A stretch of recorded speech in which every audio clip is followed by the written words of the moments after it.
ಇವತ್ತು ನಮ್ಮ ಫ್ರೆಂಡ್ಸ್ ಎಲ್ಲ ಸೇರಿ ಹೊಸಪೇಟೆಗೆ ಬಂದಿದ್ವಿ. ಹೊಸಪೇಟೆಯಲ್ಲಿ ಫುಲ್ ಮಳೆ ಆಗೈತಿ. ಈ ಕಡೆ ನಮ್ಮ ಹುಡುಗ ಫೋನ್ ನೀರಲ್ಲಿ ಬಿದ್ದು ಹಾಳಾಗತ್ತಂತ ಅದಕ್ಕೆ ಕವರ್ನ ಪ್ಯಾಕ್ ಮಾಡಾಕತ್ತಿ.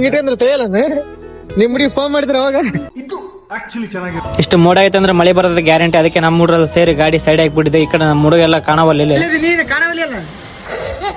ನಮ್ಮ ಹುಡುಗ ಒಂದು ಕವರ್ ತಗೊಂಡಿದ್ದ, ಮಳೆ ಬಂದ್ರೆ ತಲೆ ಹಾಕಿ ಹಾಕದ ನಮ್ಮ ಹುಡುಗ ಅರ್ಧ 12 ಮಾಡಿಬಿಟ್ರು ನೋಡಿ.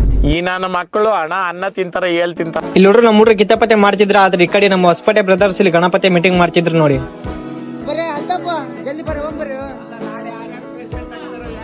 ಮಳೆ ಬರುತ್ತೆ ಅಂತೇಳಿ ಮಿಸ್ ಆಗಿ ನಮ್ಮ ಹುಡುಗನ ಕೈ ಫೋನ್ ಕೊಟ್ಬಿಟ್ಟಿದೆ. ಆದ್ರೆ ಫೋನ್ ಈ ತರ ಮಾಡ್ತಾನೆ ನಂಗೆ ಗೊತ್ತಿದ್ದಿಲ್ಲ.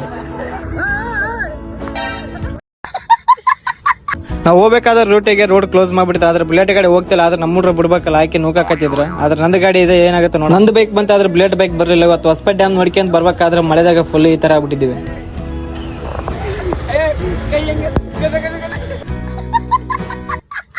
ಸೀದಾ ಟೀ ಕುಡಿಯಂತ ಸ್ಟಾಪ್ ಮಾಡಿದೆ. ನಮ್ಮ ಬ್ರದರ್ ನನಗೆ ಒಂದು ಟೀ ಕೊಟ್ರು. ಆದ್ರೆ ನಮ್ಮ ಹುಡುಗರು ಪ್ರತಿಯೊಬ್ಬರಲ್ಲಿ ಕೈ ಶೇಕ್ ಆಗುತ್ತೆ. ಯಾಕಂದ್ರೆ ಹಾಸ್ಪಿಟ್ಲಿಂದ ಸಣ್ಣಪುರಿ ಬರ್ಬೇಕಾದ್ರೆ ಮಳೆ ತೋರಿಸ್ಬಿಟ್ಟಿದೆ. ಆದ್ರೆ ನಮ್ಮ ಹುಡುಗ ಇಲ್ಲಿ ಟೀ ಈ ತರ ಕುಡಿತಾನೆ ಅಂತ ಗೊತ್ತಿದ್ದಿಲ್ಲ. ಟೀ ಕುಡ್ದು ಹೋಗ್ಬೇಕಾದ್ರೆ ನಮ್ಮ ಹುಡುಗ ಮಳೆದ ತೋರಿಸ್ಕೊಂಡು ಮೆಂಟ್ಲಾಗ್ಬಿಟ್ಟಿದ್ದ.